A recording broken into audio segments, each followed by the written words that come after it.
Mutton, దానికి 2 చెంచాల అల్లం వెల్లిపాయ, 1 చెంచాడు పసుపు, 1 చెంచాడు ఇంగు, 1 చెంచాడు పచ్చి ధనియాల పొడి, తగినంత దొడ్డుప్పు, 3 చెంచాల కారపొడి. మొత్తం దీన్ని కలపాలి. ఇలా కలిపి 10 నిమిషాలు పక్కకు పెట్టుకోవాలి. స్టవ్ అంటూ పెట్టినాం, స్టవ్ పైన మట్టి కంచులు పెట్టినాం, అందులో 2 చెంచాల ఆవాల నూనె పోసుకున్నాం.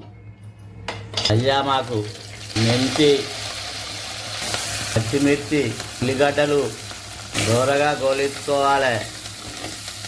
కొత్తిమీర, పుదీనా అన్నీ దూరగా గోలించుకోవాలి. ముందుగానే అన్నీ కలిపి రెడీ పెట్టుకున్న మటన్ ఇందులో వేసుకోవాలి.